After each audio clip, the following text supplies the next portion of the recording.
Hello, welcome to the channel Why Stories. Enjoy watching.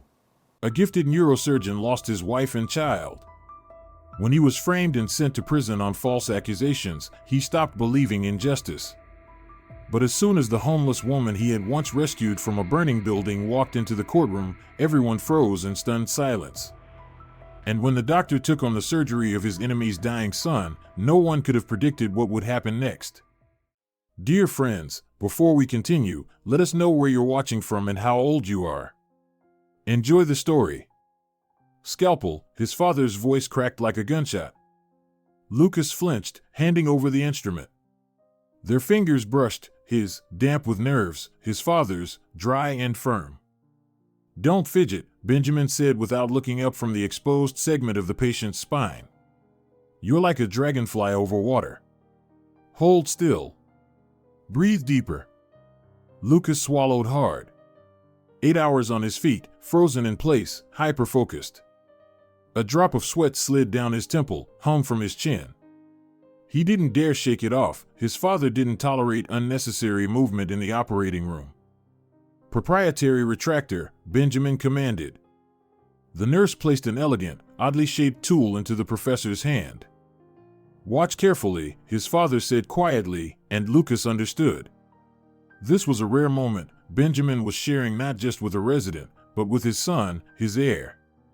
With a single, fluid motion, his father spread the tissues apart, revealing the compressed nerve root. A special silence fell over the OR, a hush of collective awe. No one else present could guess how hard-won that effortless motion had been. Your turn, his father stepped aside slightly, making room. Lucas's heart leapt. Not now. Please, not now. He remembered his grandfather's saying, a surgeon's hands must be steadier than a scalpel and more sensitive than a tuning fork. His grandfather had operated under gunfire in field hospitals during the Colombian Civil War. He knew what he was talking about. Lucas picked up the microinstrument. The metal felt searingly cold. 1 second's hesitation, and his hands betrayed him. A barely perceptible, but undeniable tremor. Out of the corner of his eye, he saw his father's brows knit together. My apologies, Professor, Lucas whispered, palms sweating inside his gloves. I'll finish, his father said calmly, taking back the instrument. Observe. That observe landed like a whip crack. Through the OR's glass dome, Lucas saw a patch of sky blue, infinite, indifferent to his disgrace. Everyone shakes at some point, his father said later, as they scrubbed their hands. Your grandfather did too, believe it or not. After his first surgery in the mountains, he took off his gloves and found his nails had dug into his palms so deep, he bled. Lucas washed his hands silently, over and over. The shame felt worse than an open wound. We'll try again tomorrow, his father added, in a tone that allowed no debate. But there's nothing like that scheduled, Lucas said, surprised. For the Escobars, schedules can always be adjusted, his father said with a fleeting smile. Talent is good. But in our field, without technique refined to the level of instinct, talent means nothing. And technique is repetition. Thousands of repetitions, until your hands become an extension of your mind. Lucas nodded. He'd known this family mantra since childhood. When he was 7, he found an old box of 1970s anatomical atlases in the attic. Yellowed pages, hand-drawn diagrams of the brain and nervous system, they called to him. That very day, he set up a mock war in his room, laying out teddy bears. He even sewed a spare limb onto one, terrifying his grandmother and making his father proud. Have you ever regretted being born into a family of doctors? Benjamin suddenly asked, drying his hands. The question caught Lucas off guard. In 24 years, his father had never once asked how he felt about it. No, he answered honestly. Sometimes I just regret not always living up to expectations. His father looked at him intently. In our family, we don't say things like this often, but I'm proud of you, Lucas. Your mother is too. Lucas froze, towel in hand. That acknowledgement meant more than any praise. We fought 20 years for you, his father continued in an unexpectedly soft voice. Alba went through 7 rounds of IVF. When you were born, that was our greatest achievement. Greater than all my patents and titles. They stood in the empty residence room, 2 generations of the Escobar dynasty, divided by time, united by the awkwardness of an honest conversation. I know I demand a lot, his father said, placing a hand on Lucas's shoulder. But only because I see what you're capable of. On the day Lucas finished his residency, his father called him into his office. Sunlight spilled across the polished surface of the old oak desk, across book spines on the shelf, and the brass plaque etched with Hippocrates do no harm. Benjamin solemnly placed a worn leather case on the table. Open it. Inside, nestled in velvet, lay a surgical microscope, compact, its adjustment knobs worn with time. Germany, 1982, his father explained. I brought it back from my training in Berlin. It was rare then. I had to go through 3 ministries and 2 academicians. I performed my first solo brain surgeries with it. Lucas gently touched the device. He remembered it from childhood. His father had never let him near that relic. It's yours now. The dynasty continues. In those words, the dynasty continues, was everything, pride, pressure, and the responsibility you don't get to refuse. I was thinking, what if we combine your minimally invasive access method with our nerve tissue regeneration drug, said Carolina Montero, junior research fellow at a pharmaceutical company, her eyes gleaming with enthusiasm. Theoretically, it could accelerate spinal surgery recovery by up to 30%. They were standing in the lobby of the conference center after their presentations.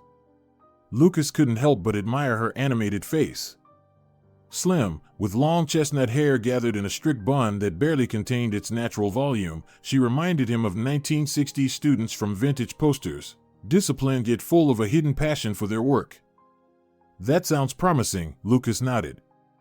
Although our leadership is unlikely to approve experimental protocols without serious clinical trials. Do you always only do what leadership approves? There was a teasing glint in her brown eyes. No, sometimes I also argue with my father, Lucas smiled. That's a whole different kind of extreme sport. She laughed, and something inside him shifted. He suddenly realized that for the first time in a long while, he was speaking with someone not about surgical techniques, clinic rankings, or the latest journal publications. You're from a family of doctors, right? She asked. 3rd generation, Lucas nodded. And you? First and only, she said, with a flicker of bitterness. My mother had multiple sclerosis since I was 8. I grew up between hospital wards and libraries. When she died, I swore I'd find a way to help people like her. There was no pathos in her words, just the quiet confidence of someone who had long since chosen her path. That's why you focused on nerve tissue regeneration drugs. Yes. You know what's worst about diseases like MS?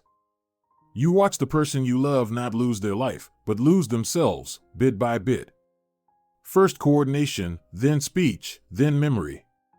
She fell silent, as if startled by her own openness. Sorry, I didn't mean to turn a scientific discussion into personal confessions. Don't apologize, Lucas said quietly. The personal and the professional are always intertwined in medicine. My father says a true doctor is born when knowledge meets the pain of experience. Their closeness grew gradually, first through professional emails, then co-authoring a paper, then long conversations over coffee in the hospital cafeteria. Lucas's father watched the relationship unfold with barely concealed concern. Talented women often face a choice, he once said. Family or career. Be prepared, at some point, she might choose her research. Didn't Mom manage both? Lucas countered. Your mother is the exception, his father replied curtly. And even she made sacrifices. But Carolina didn't seem like a woman who sacrificed one part of herself for another. There was a rare sense of wholeness in her, something Lucas admired more with each passing day. When he first used her drug on a patient and saw the results, something clicked irrevocably in his heart. They were meant for each other. 2 people who merged science and compassion. We need a new neuronavigation system, Lucas said, laying out the documents in front of the chief physician. Without it, we're losing a third of patients we could otherwise save. The hefty Simon Garcia flipped through the papers slowly. 14 million pesos, he muttered. That's a pricey toy, Lucas. I found a grant that will cover half. Lucas handed over another folder. We just need approval and partial co-financing. The chief tapped his fingers on the desk. You know, there are some things best handled off the record. Incidentally, the health minister's son is also a neurosurgeon. Good man. If you were to show interest in this equipment. Lucas felt his stomach turn at the wave of sudden disgust. Sorry, I'm not sure I follow, he said coldly. Mutually beneficial cooperation, young man, the chief said, eyeing him with thinly veiled disappointment. Your father doesn't need to be taught these things. He's experienced. He understands how the system works. My father has never taken bribes, Lucas said crisply. Bribes? Simon Garcia feigned surprise. What bribes? Just a service contract. With the right company. The right owners. Perfectly legal. Lucas stood up. I'll pass your suggestion along to my father. Maybe he'll see it differently. The wedding was modest, surrounded by family and close friends. Carolina glowed in a simple white dress that only highlighted her natural beauty. Lucas's mother, Alba, finally warmed to her new daughter-in-law, especially after a long conversation on the genetic underpinnings of hereditary diseases, in which Carolina proved herself an expert. His father rose to give a toast. In a dark navy suit, straight-backed, gray at the temples, he looked like a man from another era, an era when words carried weight and principles weren't for sale. I was skeptical of this union, he began frankly. I thought 2 scientists in one family was an excessive concentration of ambition. I believed my son had chosen a brilliant colleague, but not a wife. A murmur rippled through the room. Carolina squeezed Lucas's hand. I was wrong, Benjamin continued, and his voice trembled unexpectedly. Looking at you both, I see not just 2 young professionals joining forces. I see 2 people who found in each other not just partners in life, but kindred spirits in the cause we all serve, healing. He raised his glass. To the continuation of the Escobar legacy.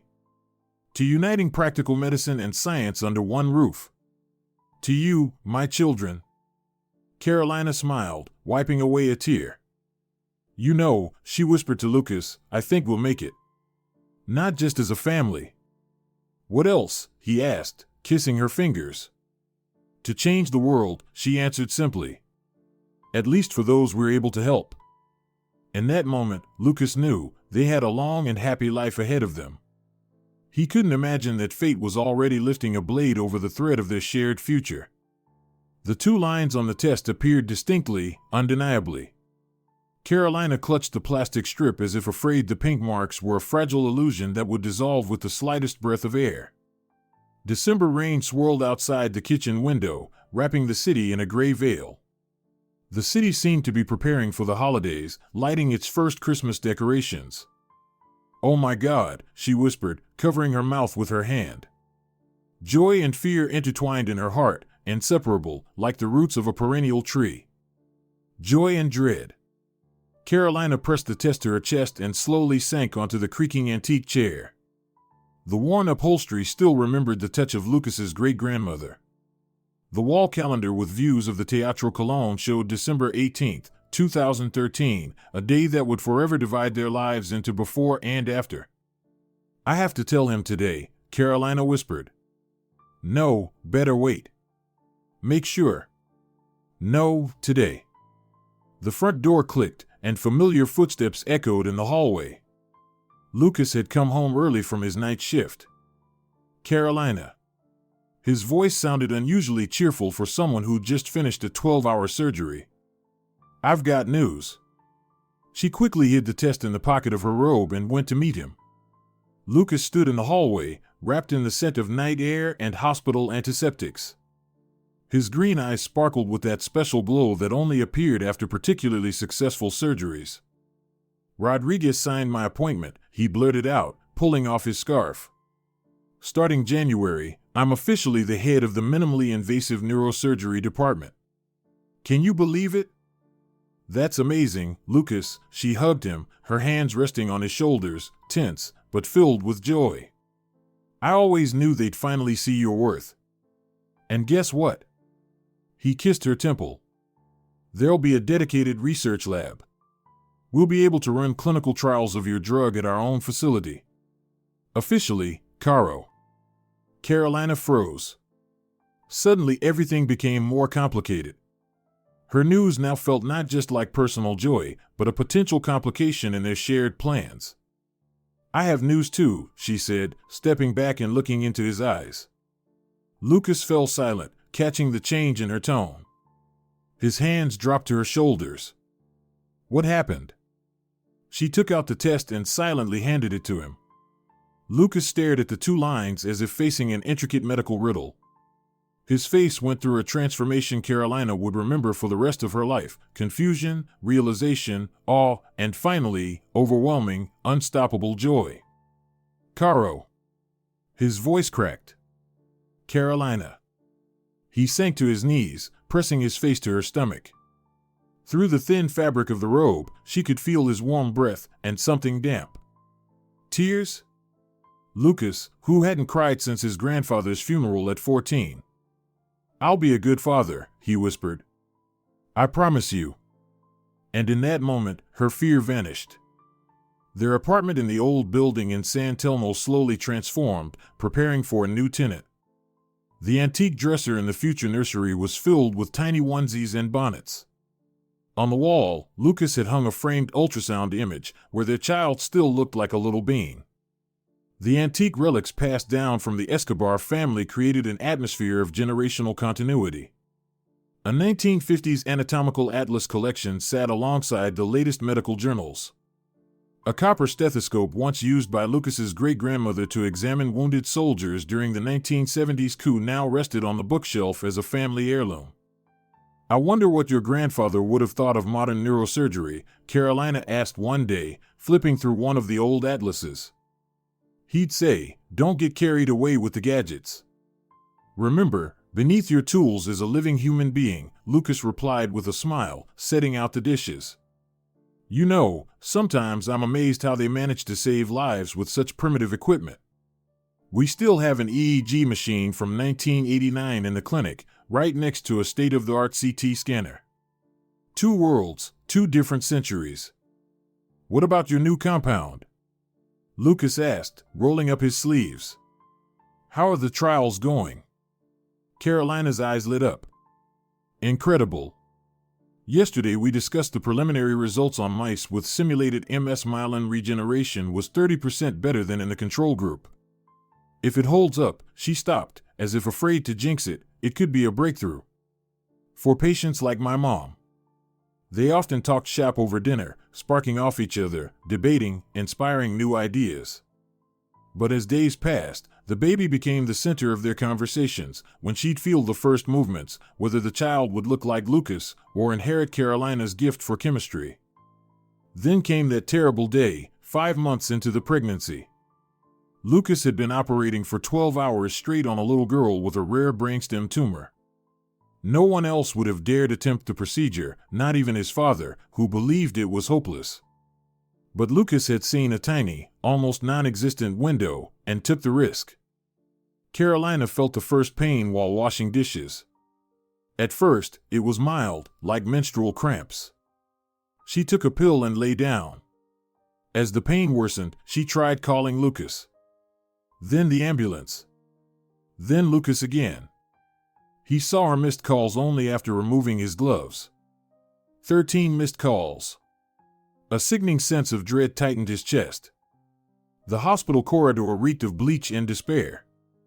The obstetrician, a young woman with exhausted eyes, spoke the words that shattered their hope. I'm sorry, but the pregnancy can't be saved. The fetus is no longer viable. Later, when Lucas looked back on that day, he could never reconcile the two events in his mind, saving someone else's child while losing his own. Carolina shut down. The sparkle left her eyes. Her passion for her work, for life, gone.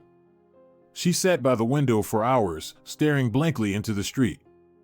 Bottles of antidepressants lined up on the nightstand like silent sentries. "I couldn't even do that, you understand," she said once when Lucas tried to take her away for the weekend. "The one thing every woman is supposed to be able to do, carry a child." "Caro, listen to me," he said, lowering himself to his knees before her, just like he had the day he learned she was pregnant. "This wasn't your fault. We can get tested, seek treatment from the best specialists." "Oh, really?" She gave a bitter smile. "Paid for with your endless shifts?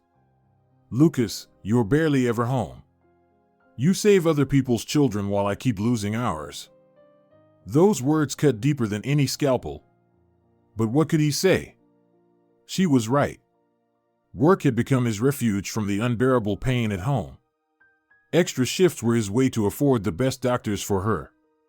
One evening, after being on call for nearly 2 days straight, Lucas came home and found Carolina in the bathroom. She was sitting on the floor, leaning against the cold tiled wall, staring at a tiny baby sock that had never been used. "I'm sorry," Lucas whispered, sinking to the floor beside her. "I should have been with you." "You were saving a child," she said softly.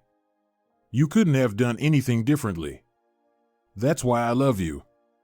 They sat there, wrapped in each other's arms, as the water in the tub slowly turned cold. In spring 2014, to the surprise of the doctors, Carolina got pregnant again. This time, Lucas didn't leave her side. He took time off when the first trimester hit hard. He cut his working hours to the bare minimum. Cooked according to a special diet. Personally drove her to every appointment. Their parents went into high alert mode. Lucas's mother, Alba, insisted on a full genetic screening. "We need to rule out every possible risk," she said, going through the test results. "In my practice, I've seen cases." "Mama," Lucas cut her off wearily, "not now." Carolina left work and focused entirely on the pregnancy. Her research project was handed over to colleagues.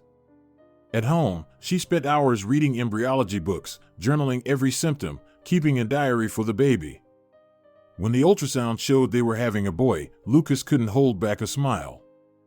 "He's going to look like you," Carolina said, squeezing his hand. "I can feel it.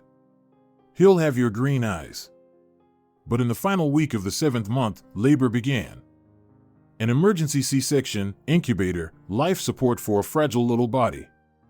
Lucas and Carolina's son was born weighing just 1,200 grams, with a severe congenital heart defect not picked up during routine scans. For 2 weeks, they didn't leave his side. Lucas called in every favor he had. His father's colleagues flew in from Santiago. Specialists from the Buenos Aires Cardiac Center held round-the-clock consultations. Alba pulled strings at a genetics lab to fast-track complex diagnostics. Carolina barely slept.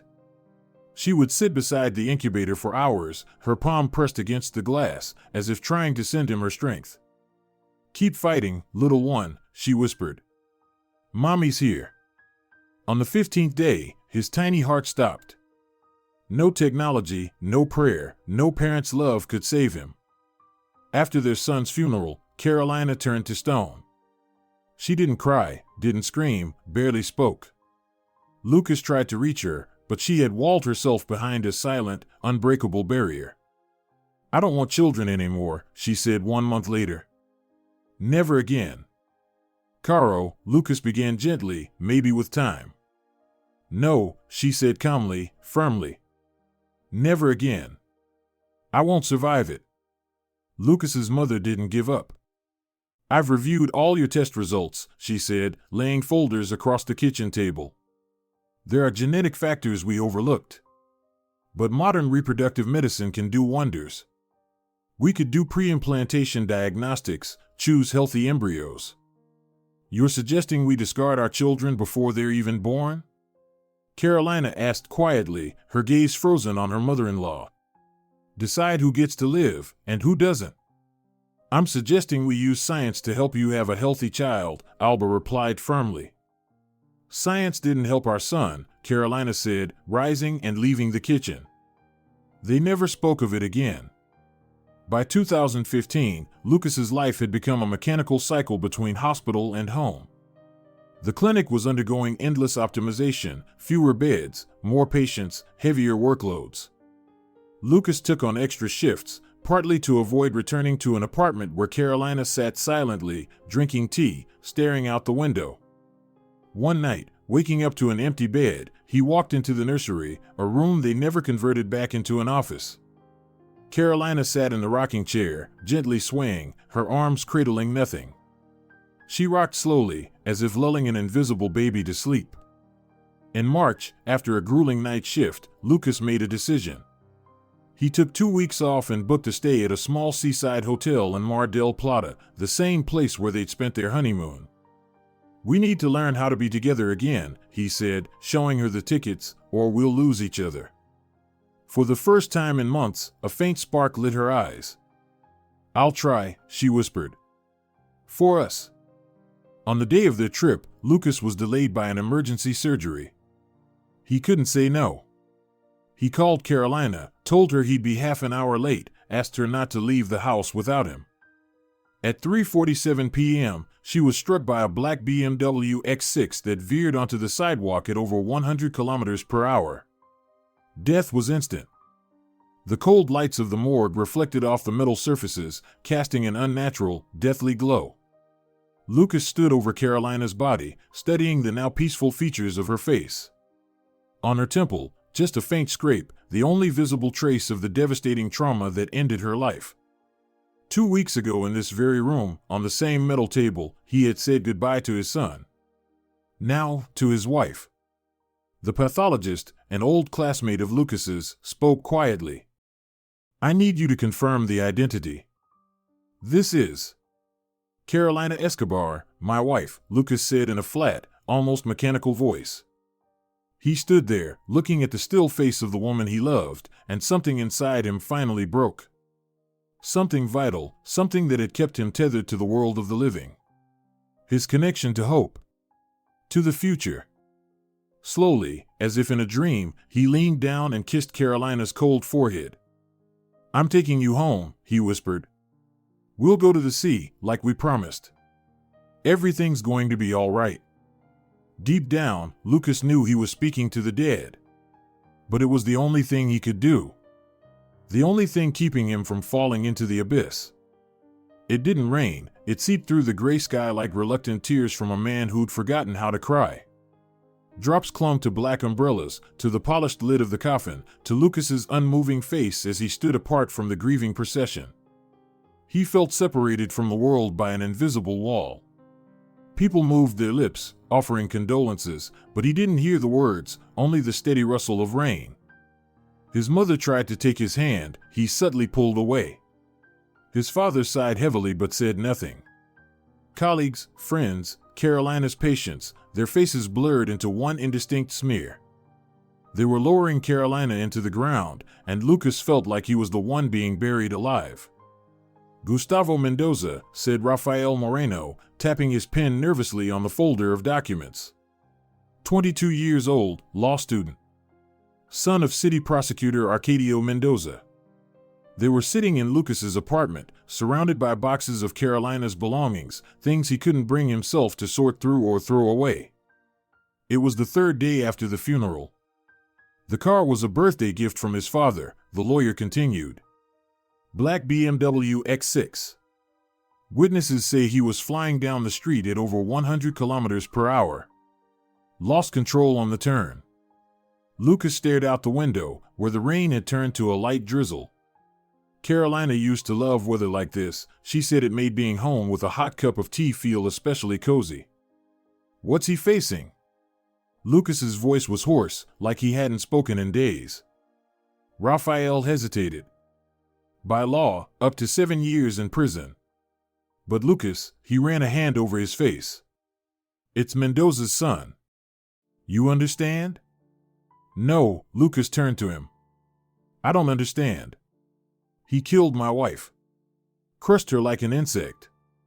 I'll fight this to the end." Rafael sat up straighter. "But you need to know, Mendoza has people everywhere. Even Judge Pereira, who's likely to preside, was his classmate in law school. Lucas clenched his jaw. Then we need irrefutable evidence. We gather everything we can. 2 witnesses are ready to testify. There's ATM footage, too. That night, for the first time since Carolina's death, something new began to form inside Lucas, cold, hard, like the steel of a surgical instrument. Raphael called a week later, Lucas's first day back at work. The witnesses changed their statements, he said bluntly. Both of them.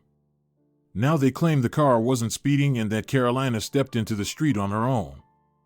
Lucas's scalpel trembled in his hand. He stood by the sink, preparing for surgery, the phone pinned between his ear and shoulder. "That's impossible," he whispered. "We had the footage. It was seized as evidence and, surprise, deemed technically corrupted. Lucas, I'm sorry, but I had to tell you." Lucas set the scalpel down gently. "I understand," he said, and hung up. He entered the operating room with a completely blank face. A nurse who'd worked with him for years recoiled slightly when she saw the look in his eyes. The patient on the table didn't feel like a human being, just a body. A specimen. As if Lucas were performing surgery on an anatomical dummy. That night, he drove to the Mendoza residence. He just sat in his car across the street, staring at the glowing windows of the upscale high-rise. Imagining himself going up to the right floor. Ringing the bell. Looking into the eyes of the man who had taken everything from him. What would he do then? Lucas didn't know. It wasn't cowardice or fear that stopped him. It was a voice, clear in his mind, Carolina's voice. "You're not that man, Lucas." The trial took place 2 months later. Lucas sat in the courtroom, listening as Mendoza's lawyer convincingly described it as an accident. He blamed Carolina's carelessness. Praised Gustavo's spotless record. Gustavo Mendoza, well-groomed, smug, occasionally sighed dramatically and feigned remorse. The verdict landed like a slap in the face, 3 years suspended sentence. As he walked out of the courtroom, Lucas saw father and son exchange a knowing smile. That same steel inside him pushed him forward. "You must be proud of your parenting," he said, eyes locked on the prosecutor. Arcadio Mendoza gave him a scornful look. "Learn to control your emotions, doctor. It's necessary in your line of work." Gustavo smirked behind his father. For a moment, Lucas imagined his hands closing around that arrogant boy's throat. Instead, he turned and walked away, feeling their eyes on his back like a weight. This isn't the end. This is only the beginning. "This is your 3rd incident this month, Lucas," the department head looked at him wearily over his glasses. First the incorrect anesthesia dosage. Then a damaged vessel during a routine biopsy. Now an infection in a post-op patient. "I understand how you're feeling, but..." "You don't understand anything," Lucas said quietly. "If you'll excuse me, I'm taking a leave. Unpaid." At home, he sat for hours in front of Carolina's portrait. He didn't cry, he had no tears left. Inside him spread a void, cold, infinite, like the cosmos. One night, he found himself in the bathroom, razor in hand, with no memory of how he got there. Why was the blade so close to his wrist? A phone call pulled him back to reality. "Son," his father's voice was uncharacteristically soft. "You need to get away." "Where?" Lucas asked indifferently. "The Andes. An old friend of mine needs a consultant at a neurological sanatorium for a month. Mountains, clean air. This isn't a request, Lucas. It's necessary." Lucas wanted to refuse, but then realized, here, he was just slowly dying. Maybe it's better to die quickly, in the mountains, among strangers. "All right," he said. "I'll go." The journey to the Andes was long, first a flight to Mendoza, then hours of winding roads in an SUV. Lucas stared at the towering mountains passing by, and something inside him slowly, painfully began to thaw. The sanatorium was a small cluster of wooden buildings at the foot of a mountain, near a picturesque lake. His father's friend turned out to be Eduardo Ramirez, an elderly neurologist with remarkably young eyes and a deeply lined face. "We heal more than the body here," Eduardo said, showing Lucas his room in the guest house. "Mind and body are one. Your father knows this. That's why he sent you here." The days unfolded in a strange rhythm: morning patient consultations, long mountain hikes during the day, and evening conversations by the fire. Eduardo never asked what had happened to Lucas. It was as if he already knew. "My grandmother was a healer," he told Lucas one night. "She used to say that every person dies at least twice. The first time, when you lose someone you can't imagine life without. The second, when you die yourself. But between those two deaths, you can live a whole second life." In his third week in the mountains, Lucas had his first dream in months that wasn't soaked in blood and pain. Carolina appeared, alive, laughing, walking just ahead of him on a mountain trail. She turned to him and said something he couldn't make out, but he felt it. It was a goodbye. He woke with tears on his cheeks, and, for the first time, able to breathe freely. Returning to his hometown was hard, but necessary. The apartment greeted him with stale air and frozen memories. Lucas opened the windows to let in the fresh spring wind, and made a decision. A week later, he put the apartment up for sale. A month after that, he moved into a modern apartment complex on the outskirts of the city, where no one knew him. From his past life, he took only one thing: a reproduction of a local painting, Andes at Sunset, which he and Carolina had bought for their first anniversary. "This isn't like you," his mother said as she helped him move his few belongings. "New place, new job. Running away?" "Not running," Lucas replied, hanging the painting on a blank wall. "Starting a second life." He found a position at a private neurosurgery clinic, where no one knew his story. Slowly, his hands regained their familiar steadiness. His mind, its clarity. His heart remained frozen, but now Lucas knew it wouldn't stay that way forever. He sometimes drove past the Mendoza residence, not out of vengeance, but as if saying goodbye to the part of himself that had died with Carolina. And with every visit, the weight lessened. During a visit to his parents after another successful operation, his father unexpectedly embraced him, a rare gesture from the usually reserved Benjamin. "I told you to pull yourself together," he said quietly. "But I didn't know what you were going through. I'm sorry." "You don't have to apologize," Lucas replied, awkwardly patting his father's back. "Your toughness saved me. It kept me moving when I wanted to stop." His mother watched them, wiping away tears in secret.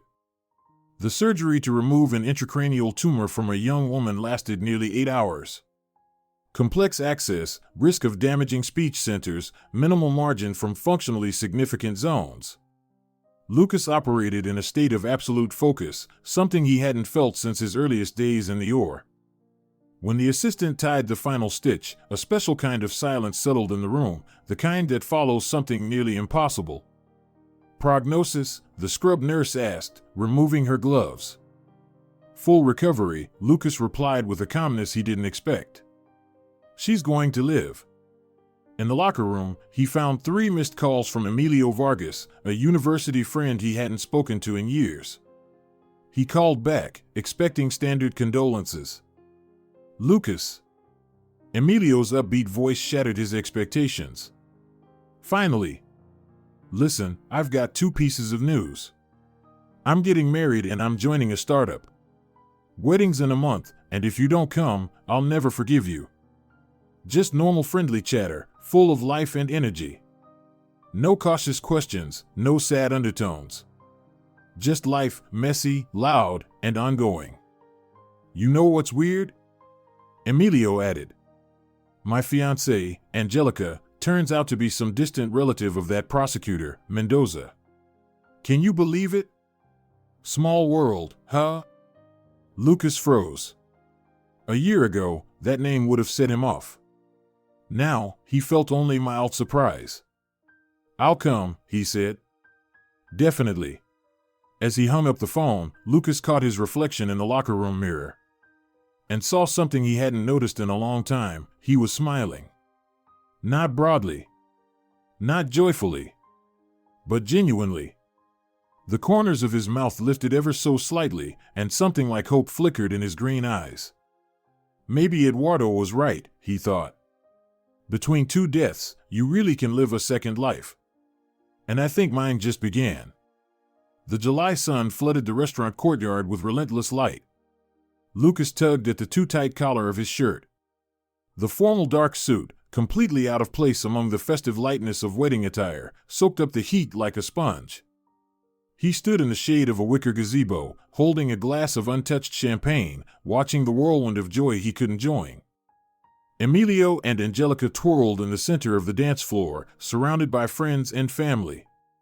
They were radiant, he in a white suit with a turquoise pocket square instead of a tie, she in a flowing dress adorned with elements of traditional embroidery.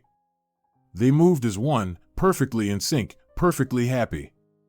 This is what love should look like, Lucas thought, and the pain, dulled over the past 2 years, pierced his heart again. Can you believe Emilio finally settled down, said a former classmate, whose name Lucas couldn't recall. And you? Not thinking about trying again? He trailed off, remembering Lucas's story. Sorry, I didn't mean. It's okay, Lucas offered a quick smile. I'm happy for Emilio.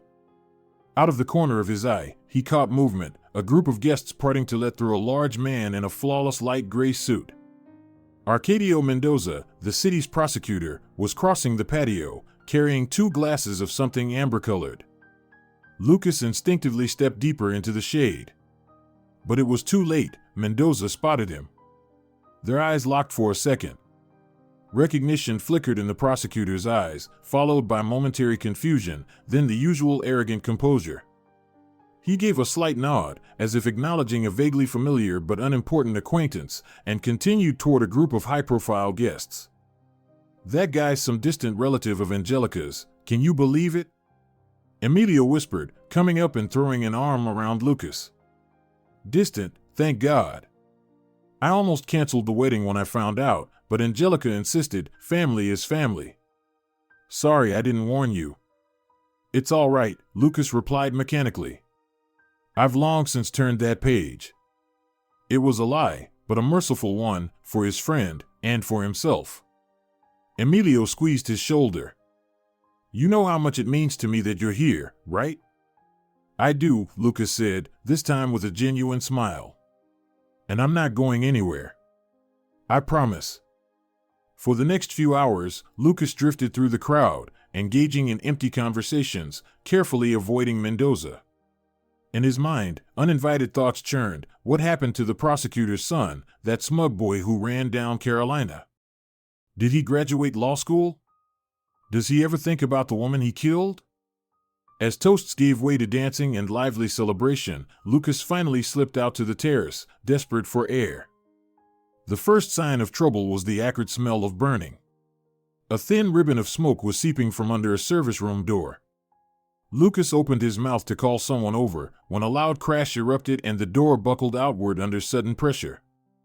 A tongue of flame licked the wooden wall panels, engulfing them in seconds. Fire! Lucas shouted, sprinting back into the reception hall. Everyone out, now! Panic ignited instantly. Guests stampeded toward the exits, knocking over tables, losing shoes and purses. Smoke, like a living creature, poured through the cracks, devouring the air. Lucas helped lead people out, found a disoriented Angelica, and passed her to Emilio. Everyone outside, he shouted over the roar of flames and crowd. Move! When the flow of fleeing guests dwindled, Lucas took one last look at the smoky hall. Through the thick haze, he spotted 2 figures. One, a large man slumped on a banquet bench, clearly drunk. Arcadio Mendoza. Next to him, a woman in tattered clothes, collapsed in an unnatural position, not a wedding guest. Lucas stared for a second as fire consumed the walls. His mind, a surgeon's calculating brain, assessed the scene instantly. 2 lives in danger. One belonged to the man who had taken everything from him. The other, a stranger. He took a step back, toward the exit. Then stopped. Who am I to decide who deserves to be saved? There was no time to think. Drawing a deep breath of relatively clean air, Lucas lunged into the smoke. He reached the woman first. Her pulse was weak, but steady. He hoisted her over his shoulder and headed for the exit. Only when cool air hit his face did he realize he'd returned to the flames for a total stranger whose body he now cradled. He handed her to the paramedics, then turned and ran back into the fire. Getting to Mendoza was harder. The ceiling was ablaze, debris crashing down. The prosecutor was heavier than he looked. Coughing, gasping, Lucas dragged him toward the exit. "What are you doing?" Mendoza groaned as he regained consciousness. "Let go. I can walk." "Shut up and move," Lucas growled, gripping Mendoza's shoulder with a force that would leave bruises. They stumbled out into a storm of smoke and sparks. The crowd parted, creating a path to the waiting ambulances. Mendoza, now fully aware, allowed the medics to lay him on a stretcher. His soot-covered face twisted with confusion and distaste. "You," he muttered as Lucas passed. "The surgeon." "Why?" Lucas could have said a lot. About the Hippocratic Oath. About the value of human life. About not stooping to the level of those who believe they can choose who lives and who dies. Instead, he simply said, "I'm a doctor," and walked toward the woman he'd saved first. Traumatic amnesia, complicated by the effects of chronic alcohol intoxication, the neurologist at the regional hospital skimmed the report aloud. Plus signs of multiple past injuries, concussion, healed zygomatic fracture, ribs. Classic case for someone living on the street. Lucas studied the MRI scans illuminated on the lightbox. Recent head trauma alone doesn't explain amnesia this deep, he noted. There's something else going on. Listen, the neurologist sighed, rubbing the bridge of his nose. We have dozens of cases like this. Homeless people, alcoholics, drug addicts. They get injured, then forget when and how. Their whole life is one long amnesia. This woman says her name is Mariana, Lucas countered. Her speech is clear, articulate. She's clearly educated. Someone who ended up at the bottom, the doctor shrugged. Trust me, I've seen it all. Whoever she used to be, she's now a homeless woman with amnesia and no documents. Once her condition stabilizes, she'll be discharged. After that, back to the streets. A shelter, if she's lucky. Lucas clenched his fists. It had been a week since the fire at the wedding. He visited Mariana every day, though he couldn't quite explain why he felt so responsible. I'll go to the police, he said. Maybe someone's looking for her. The doctor shook his head. Go ahead. Just don't expect much. At the police station, he was met by a young sergeant with tired eyes. A homeless woman without ID, he repeated after Lucas. Even if she's missing, we need a last name, fingerprints, a photo. You've only got a first name, if that's even real. But she's clearly been abused, Lucas insisted. Repeatedly. Systematically. Maybe she was being held against her will. The sergeant exhaled. Homeless people get injured all the time. That's the lifestyle. Fights, attacks, drunken falls. We'll open a case, but without solid info. Walking out of the station, Lucas felt a familiar helpless rage rise in him. The same system that had let his wife's killer walk free now refused to help another victim. And again, it was seen as normal. Acceptable. Mendoza won't forget that you saved the woman first, Emilio said when they met a few days after the wedding disaster. To people like him, that's a personal insult. They were sitting in a small cafe, far from the burned-out restaurant. Angelica sat beside Emilio, silent, her eyes filled with concern. I don't care, Lucas replied. What's he going to do? Get his son another suspended sentence for murder? Lucas, Angelica said gently, you don't know him like my family does. He's not the kind who forgets.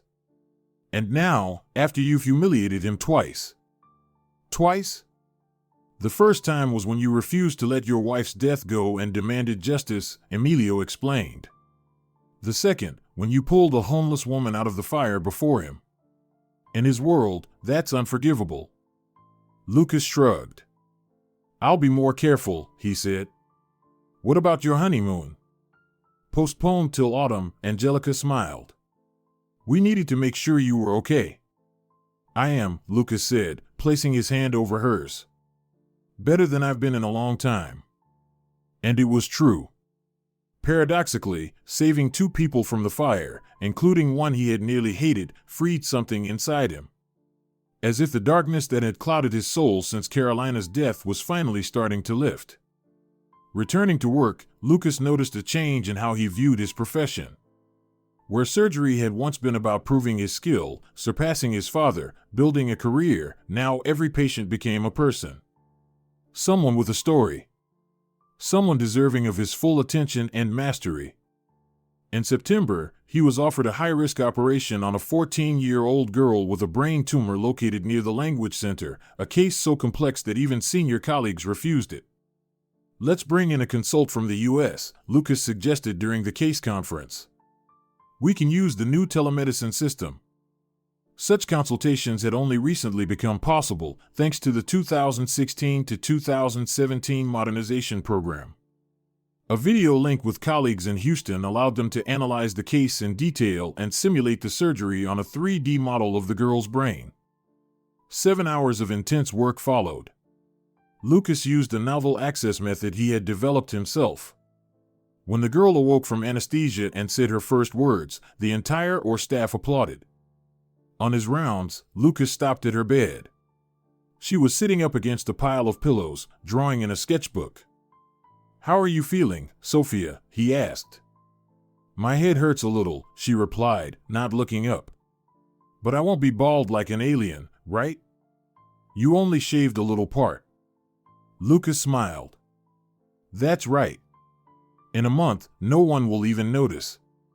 She handed him her drawing, a childlike figure in a white coat with a halo over his head. That's you, she explained. My mom says you're my guardian angel. Mariana was discharged 2 weeks after the fire. Lucas helped her find a place in a rehab center for the homeless, brought her clothes and books. Gradually, her memory started to return, in flashes, fragments. I was a lawyer, I think, she said once during a visit. I remember offices, documents, courtrooms. Her speech was becoming more confident, more articulate. The scar on her left cheekbone, once just another sign of a hard life, now looked like a reminder of something far more sinister, something she hadn't yet fully remembered. That's a good sign, Lucas encouraged her. Your memory's coming back. Soon, you'll remember everything. She shook her head slowly. I'm not sure I want to. The look in her eyes was so haunted, so full of dread, that Lucas didn't press. In November, when Lucas stopped by the center, they told him Mariana was gone. Just walked out. No goodbye. No note. That happens a lot, said the social worker. They go back to the streets, what's familiar. Or they remember something, and go searching for their past. Lucas had left his phone number, but deep down, he knew he would likely never see that strange woman again, the one with piercing gray eyes and a scar on her cheekbone. The letter arrived in March 2019. A plain white envelope with no return address, handwritten in neat cursive. Inside, a short note, "Thank you for saving me twice," and a newspaper clipping. The article described a high-profile trial against the owner of a construction company accused of systemic domestic abuse. The victim's lawyer was Mariana Castillo, a rising star in the legal community, specializing in defending abuse survivors. In the photo accompanying the article, Lucas recognized her instantly, though she looked completely different, elegant haircut, tailored suit, a confident gaze. Only the scar on her cheek remained unchanged, not hidden now, but worn with dignity, like a badge of survival and triumph. Lucas stared at the photo for a long time, feeling something stir inside him, not just relief that Mariana was all right, but a deeper, more profound sense of justice fulfilled. Sometimes, he thought, people who've walked through hell not only survive, they find the strength to help others. Thank you for saving me twice. He wasn't sure he deserved the gratitude. After all, he had simply done what he believed was right. But something told him their meeting had not been a coincidence, and its consequences would continue to unfold for a long time. Lucas carefully folded the note and placed it in his desk drawer. In the morning, a complex operation awaited, and he had to be fully focused. But now, his focus carried a new quality, the quiet confidence of a man who knows exactly who he is and why he lives. The clock in the on-call room showed just past 11. Lucas, hunched over his desk, was filling out post-op documentation. The operation had been long, a temporal lobe meningioma encroaching on the cavernous sinus. 7 hours of intense concentration, walking the knife's edge between success and disaster. The patient, a 27-year-old woman, was now in ICU. The prognosis looked promising. A knock at the door startled him. At that hour, there shouldn't have been visitors. Without waiting for an answer, a woman in her 50s entered the room.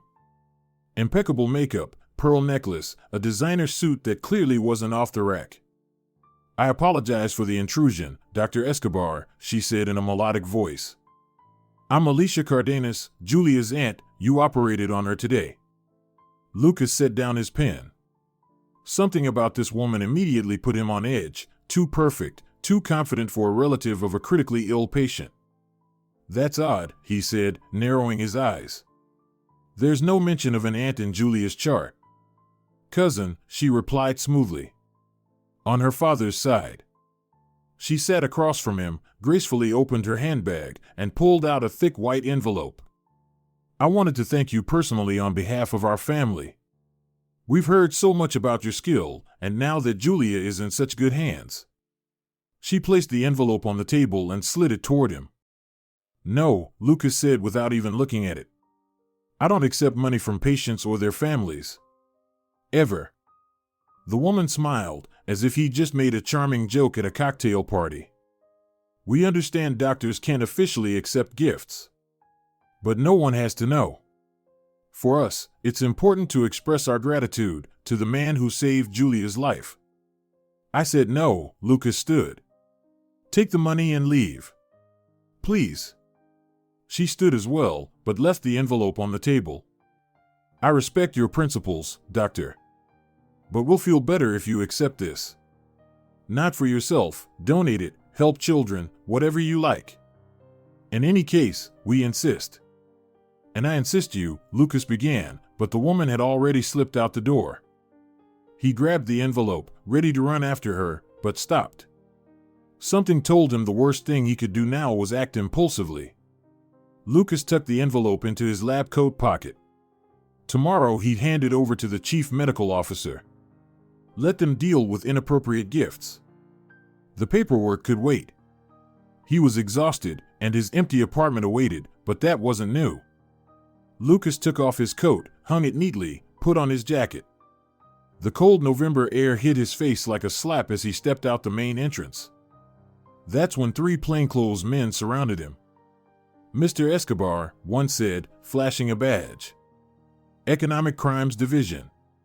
Please come with us." "What's this about?" Lucas asked, confused. "A report has been filed, alleging extortion of funds from a patient's relative." Everything that followed happened in a blur. Witnesses. A search. The envelope pulled from his coat pocket. 100,000 pesos, neatly wrapped in a bank band. A protocol. Handcuffs. In the police vehicle, being driven into the unknown, Lucas suddenly remembered Emilio's warning with blinding clarity. Mendoza won't forget. The trap had sprung shut. Prison greeted him with the stench of bleach, sweat, and hopelessness. A 6-person cell stuffed with 10 inmates. Bunk beds made of iron, covered in state-issued gray blankets. A barred window facing a blank wall. A dim ceiling bulb that stayed on 24/7.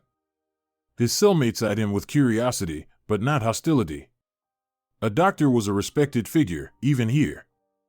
And he'd shared what little his mother had sent through the lawyer: cigarettes, cookies, candy. "What did they get you for, Doc?" asked an older man with an intelligent face and deep wrinkles, who introduced himself as Samuel, an accountant. Alleged bribery from a patient's relative, Lucas replied. A setup. Samuel nodded knowingly.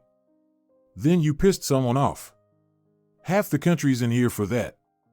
My business caught the eye of a tax official. There were no books or newspapers in the cell, just a battered deck of cards and a crossword puzzle filled in, scratched out, and filled again. Conversation was the only entertainment.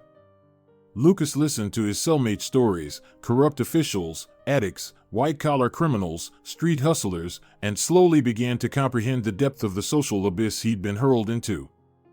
The investigator, a young man with unsettlingly empty eyes, offered a deal during the very first interrogation. Plead guilty, cooperate, you'll get a suspended sentence. You can even keep working as a doctor, just not in a public hospital. If you insist on fighting this, 3 to 7 years. And who needs a surgeon with hands trembling from prison gruel? I never took a bribe, Lucas replied calmly. Not this one. Not any. Never. The investigator curled his lips. They all say that. But your case goes to trial in a month, and by then, it'll be too late to prove anything. Trust me, the system's been perfected.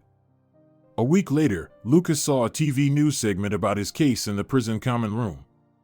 A reporter, wearing an overly solemn expression, spoke of corrupt doctors disgracing the noble profession. His photo flashed on the screen, an unflattering one, with a grim, scowling face, clearly chosen for effect. But then came footage of a protest outside the prosecutor's office.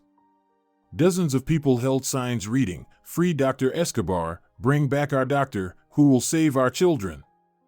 Look at that, Doc, whistled a cellmate, a former auto mechanic. The people are rallying for you. On screen, Emilio Vargas's face appeared, speaking passionately into a microphone. A hashtag zoomed in, hashtag Free Dr. Escobar. There are still good people in the world, Lucas smiled. But the smile didn't quite reach his eyes. His parents visited 10 days after his arrest. The visitation booth, divided by thick glass, was emotionally crushing. His mother, usually composed, struggled to hold back tears. His father, normally upright and unshakable, sat hunched, looking 10 years older. Stay strong, son, said Benjamin, pressing his palm to the glass. We're doing everything we can. Your patients send their regards, his mother said in a trembling voice. Everyone is standing up for you. Sophia, the girl with the brain tumor, she recorded a video message. She stopped short, covering her mouth with her hand. How's your arm, Dad? Lucas asked, noticing his father gripping his left arm awkwardly. What happened? The parents exchanged glances. It's nothing, his father waved it off. Just a minor stroke. Nothing serious. Lucas clenched his jaw. Because of me, right? He asked softly. I'm sorry. Don't say that, his father leaned closer to the glass. I'm proud of you, you hear? I always taught you to be honest, and you stayed true to your principles. If that brings trouble, so be it. But in his eyes, Lucas could see a deep, hidden despair. There's a problem, said Emilio, nervously tapping the table in the legal consultation room. Fernandez was ready to take your case, best criminal lawyer in the city. 3 acquittals last year, that's practically a miracle in our system. And Lucas braced for bad news. Yesterday he was hospitalized with acute appendicitis. Just before filing your bail motion. Lucas gave a joyless chuckle. Let me guess, they'll keep him in recovery until the trial. Or longer. Exactly, Emilio nodded. So legal defense is tricky. But there's good news too, your petition already has 50,000 signatures. Colleagues from the clinic have testified that the woman never visited before and that you've always refused money. What about Nurse Lopez? She saw the woman enter my office uninvited. Emilio hesitated. She left to visit relatives in Cordoba. Suddenly. No one knows when she'll be back. I see. But there's something else, Emilio leaned in. You know I work in IT security now. Our guys found some interesting links between that Cardenas woman and the prosecutor's office. Technically, it's not admissible in court. But we're still digging. Thank you, Lucas shook his friend's hand. For everything. Hang in there, Lucas. Justice has to win. In fairy tales, sure, Lucas smiled. In real life? Depends on luck. Left alone, he realized that despite everything, the hopelessness, the injustice, he didn't regret his path. Yes, he'd lost a lot. Yes, he could have played it safe, taken and given bribes, kept his head down, lived like everyone else. But then, he wouldn't be himself. Here, in the silence of a prison cell, surrounded by gray walls and gray faces, he found a strange clarity. His path had been hard, but right. Losing Carolina, clashing with Mendoza, saving Mariana, helping every patient, it all fit together into a life worth living. The day of the trial was crisp and sunny. Lucas was transported to the city courthouse at 10 a.m. Through the tinted windows of the prison van, he saw a crowd with signs. Some were shouting his name, trying to push past the police line. Inside the courtroom were his parents, friends, and colleagues. Angelica sat in the front row, visibly pregnant now. Beside her, Emilio fidgeted nervously. His father, pale, ashen-faced, gripped his mother's hand, as if trying to calm himself. Prosecutor Mendoza wasn't officially handling the case, too obvious, but he sat in the room, flipping through papers theatrically, throwing gloating glances at Lucas. When the judge opened the session, no defense attorney had yet appeared. A heavy silence fell over the room. The defendant, Lucas Escobar, will be represented by, the judge checked her notes. Castillo, Mariana. At that moment, the doors flew open. The click of heels on marble echoed like a drumbeat. Mariana walked in fast, confident. Dark gray suit, short dark hair, piercing gray eyes. The scar on her cheek was uncovered, worn like a medal. Apologies for the delay, Your Honor, her voice rang out, clear and commanding. The defense is ready to present evidence of the defendant's innocence. Lucas stared at her in astonishment. Ever since he received the letter, he'd been trying to find Mariana, without success. And now, here she was, at the most difficult moment of his life. She glanced at him briefly, nodded almost imperceptibly, and opened her briefcase. Your Honor, she began, the defense asserts that this entire case is a fabricated provocation. Alicia Cardenas is not a relative of the patient Julia Silva. Moreover, she has no ties to the medical profession. Mariana placed a folder of documents on the judge's bench. These are bank statements belonging to Ms. Cardenas. Please note the monthly deposits from anonymous accounts. We also have surveillance footage from the prosecutor's office building, showing Ms. Cardenas making regular visits since July of this year. A murmur spread through the courtroom. Mendoza sat up sharply. Furthermore, Mariana continued, ignoring the growing tension in the room, the defense submits video testimony from nurse Elena Lopez, recorded prior to her sudden departure. She inserted a flash drive into the courtroom's computer. The screen lit up with the young nurse's face.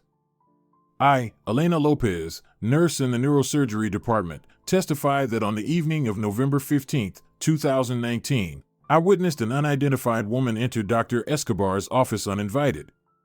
Dr. Escobar has never accepted money from patients and has always refused gifts.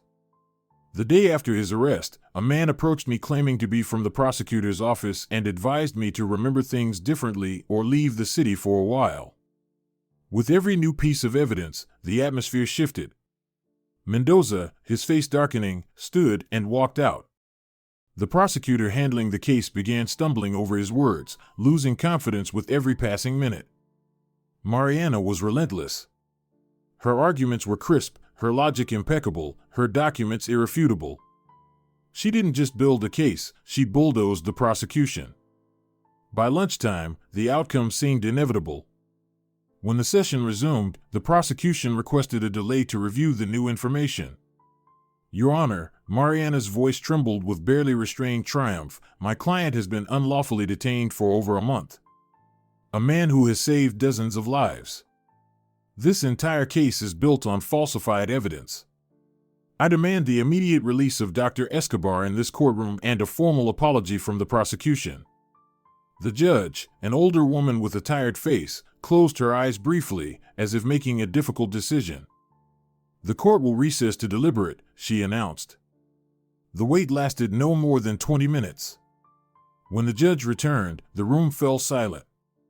"Having reviewed the evidence presented by the defense," she said, "the court finds that the guilt of the defendant, Lucas Escobar, has not been established.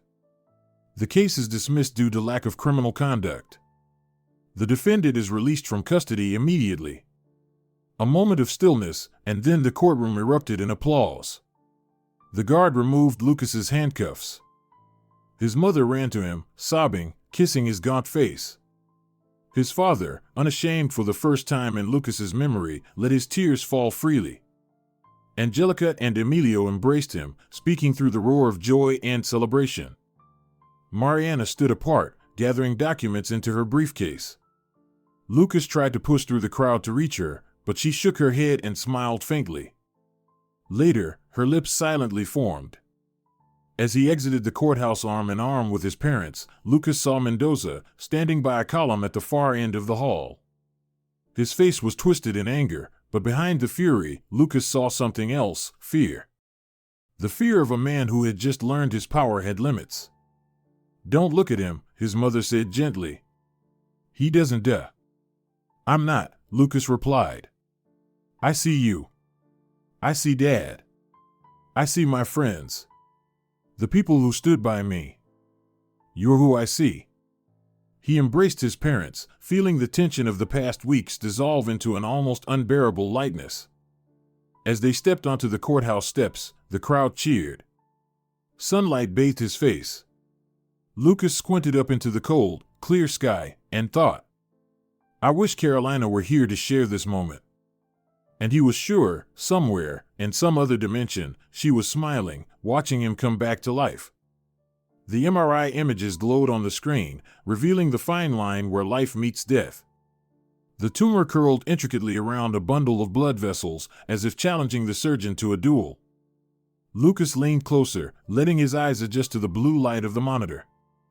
His fingers absent-mindedly brushed against the small metal scalpel next to the keyboard, a talisman his father had pressed into his palm on the day of the verdict. "Use this with wisdom," Benjamin had said. "I carried it through 3 wars and thousands of surgeries. Now let it serve you." Lucas's gaze moved to the photo of Carolina in its simple wooden frame. Her eternal smile no longer caused piercing pain, only a quiet, luminous sorrow, like the echo of a melody you can no longer hear, but still remember its beauty. Life after the trial had assembled itself like a strange mosaic. His name, now a symbol of resistance to corruption, drew patients from across the country. He received offers from top clinics, even abroad. But Lucas chose to stay. Same hospital. Though now he balanced his public role with consultations in private medical centers. The phone rang, pulling him from his thoughts. Emilio's voice, bright and bursting with excitement, filled the room. "Lucas, you're an uncle. We have a son. 4 kilos, a little tank. Congratulations." Lucas genuinely rejoiced. "How's Angelica?" "She's a champ, stronger than me. She's asking when Uncle Lucas is coming to meet his godson." "Godson?" Lucas echoed. "Of course. Who else would be the godfather of our little Lucas?" Something warm tightened in Lucas's chest, a nearly forgotten feeling of belonging, of family. "You named him after me?" "Who did you think we named him after?"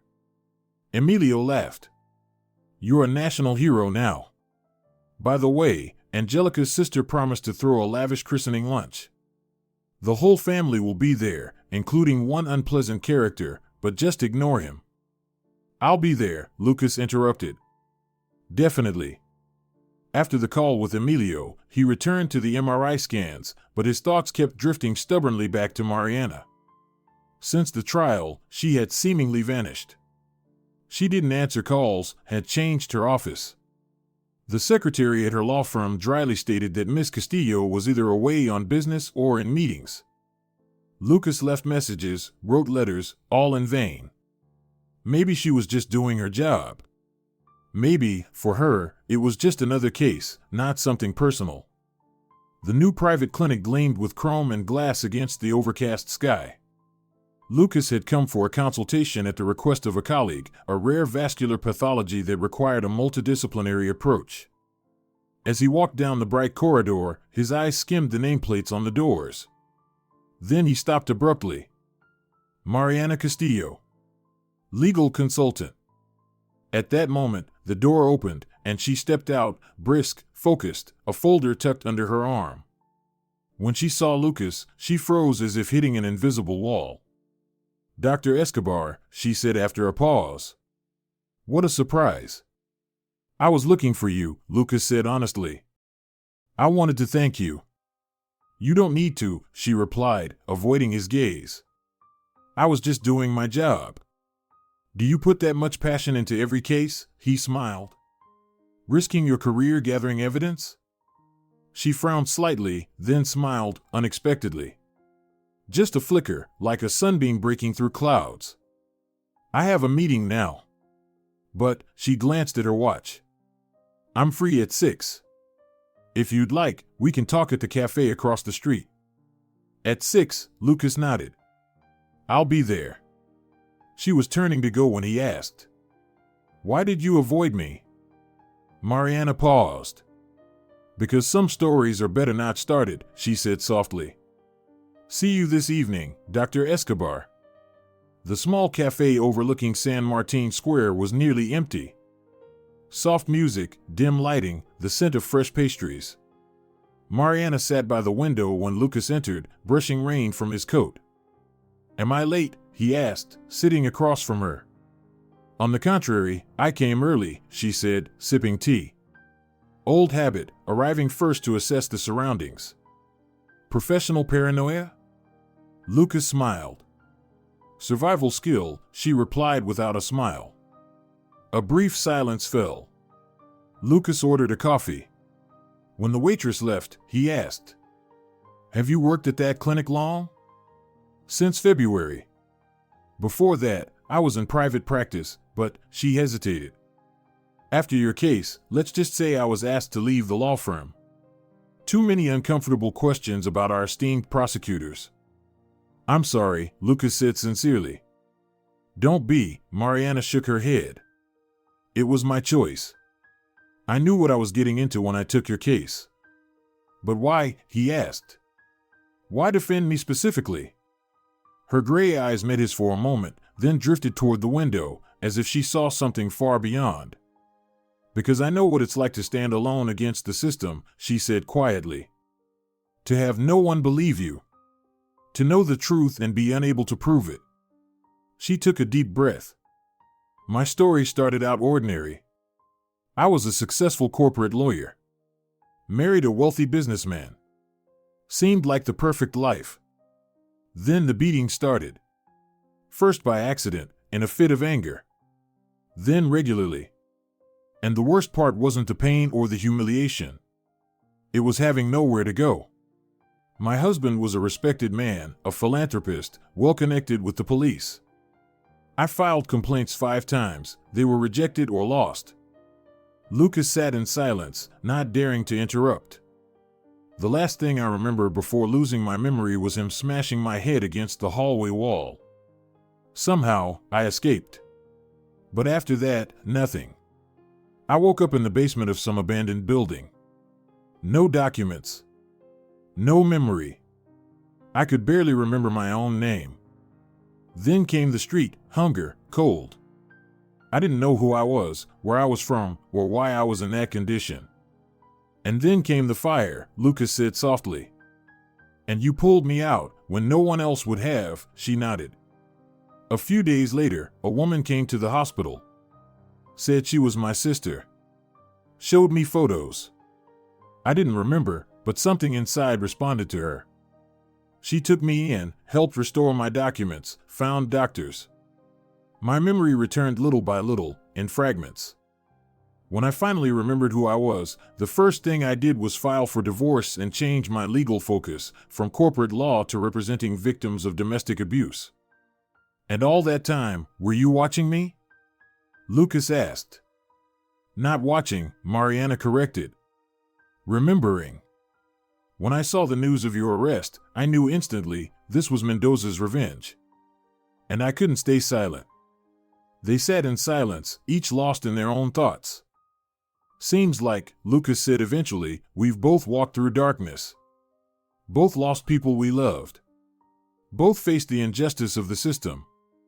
And both didn't give up. The difference is, Mariana said quietly, you never lost yourself. But me? I had to rebuild myself from the ground up. Maybe that's where real strength comes from, Lucas looked into her eyes. Not in never falling, but in getting back up, no matter how many times it takes. They began to see each other, carefully, without pressure. Just two people who understood each other without needing many words. One day, Lucas invited Mariana to a museum exhibition on mid-20th century medical technology. Surprisingly, she said yes. My grandfather used to work with a machine like this, Lucas said, pointing to a massive 1960s electroencephalograph. Can you believe it? Back then, the readings were printed on thermal paper, and doctors had to interpret them by eye. Incredible, Mariana ran her fingers along the polished metal casing. When you look at these machines, you realize how much ingenuity and perseverance went into each one. They seem so crude compared to today's tech, but behind every one of them, there's a story of lives saved. Exactly, Lucas nodded. My father always says that medicine isn't about the technology.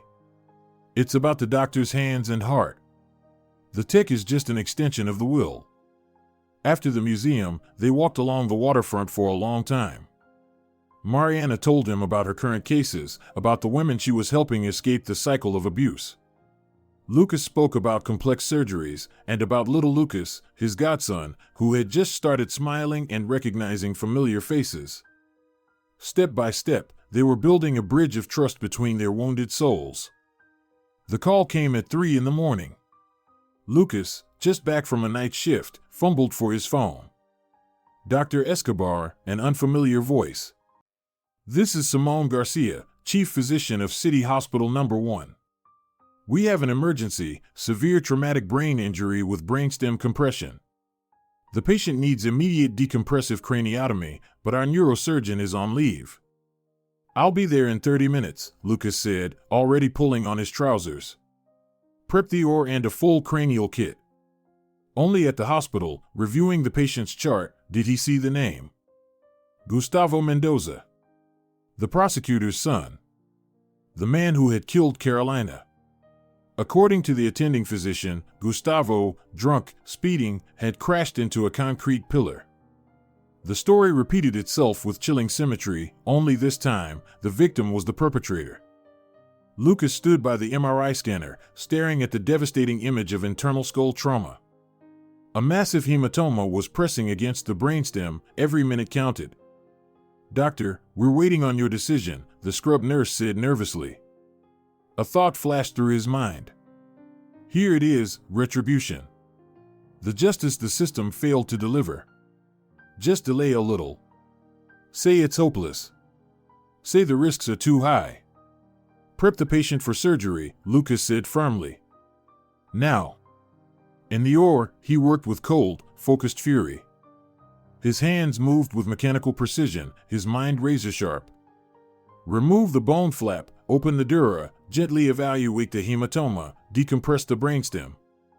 For the most delicate step, he used a microdissection technique his father had taught him, an old-school method, nearly forgotten in modern times, but invaluable in critical moments. 5 hours without pause. When it was over, Lucas stepped out, utterly exhausted, but with a deep sense of duty fulfilled. In the hallway, Arcadio Mendoza was waiting. Disheveled, heavy-set, eyes lifeless, he looked 10 years older. How is he? The prosecutor asked hoarsely. Stable, Lucas replied. The prognosis is cautiously optimistic. The next 24 hours are critical. Mendoza stared at him, confused, disoriented. Why you? He finally asked. Why were you the one to operate on my son? And why did you save him? You had every reason to do otherwise. Lucas rubbed the bridge of his nose, weary. Because some things matter more than personal scores. I took the Hippocratic Oath, not to break it when it's convenient. Mendoza slowly sank onto the bench. You know, I had a brother, he said unexpectedly. Younger. Victor. In the 90s, he was killed over debts he didn't owe. Mistaken identity. The police didn't even open a case, said it was gang-related, not worth their time. That's when I swore I'd build a life where no one could touch my family. Where power would be on my side. He looked up at Lucas. I built my life by protecting my interests at all costs. But you were stronger. You didn't break when I tried to destroy you. And you didn't retaliate when you had the chance. I'm not stronger, Lucas shook his head. Sometimes, mercy takes more courage than revenge. 6 months later, Lucas and Mariana sat in a small restaurant on the Puerto Madero waterfront. Outside, spring sparkled, the last rains, the first shy sun, reflecting in the dark water of the canal. How's young Mendoza?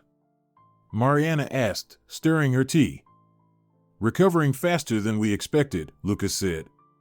Speech almost fully restored, motor skills too. He even apologized to a nurse for being rude, that's promising. And his father? Strangely enough, he's changed. Resigned from his post. I heard he's consulting for a charity foundation now. They fell silent, savoring the moment's peace. You know, Mariana said at last, I always feared the shadows of my past would never let go. That I'd always be looking over my shoulder, bracing for the next blow, waking from nightmares. But maybe, even the deepest shadows retreat in the face of light. Sometimes, you just have to give yourself permission to be happy, Lucas said softly. Even if you feel like you don't deserve it. Mariana placed her hand over his. We've come a long way, she said. No need to rush things. But maybe long enough to start appreciating every quiet, happy moment. Lucas looked at the woman across from him, strong, once broken, now whole again. A woman who had gone through hell and held onto her humanity. A woman who had not only saved him from prison, but from loneliness. And with piercing clarity, he realized. It was time not only to save others, but to let himself be saved. You know, he smiled, my father says every shadow is just proof that the light exists. She smiled back, and in her eyes he saw the reflection of his own hope. Tentative, but real. The kind of hope that never fully died, just waited patiently for the right moment to return. Life doesn't always give us a happy ending. But sometimes, it gives us a new beginning. The story of Lucas and Mariana isn't just about overcoming tragedy. It's a reminder of the choices we make every day. Between revenge and compassion. Isolation and connection. The shadows of the past and the light of the future. And what about you? Would you find the strength to save the person who shattered your life? Would you rise from the abyss, as Mariana did? Or perhaps you see yourself in Emilio, who never turned away when his friend needed him most. We all carry our scars, visible and hidden. Each of us builds our values through pain and joy, through loss and love. And every story is a mirror, where we might just glimpse our truest selves. If this story stirred something in your soul, share it. Maybe someone close to you needs to hear these words today. Leave a like if it left a mark on your heart. And don't forget to subscribe to our channel, where we share true stories about the strength of the human spirit and the light that always finds a way, even through the darkest night. Because in the end, we are all characters in one great story. The story we write, day by day, choice by choice.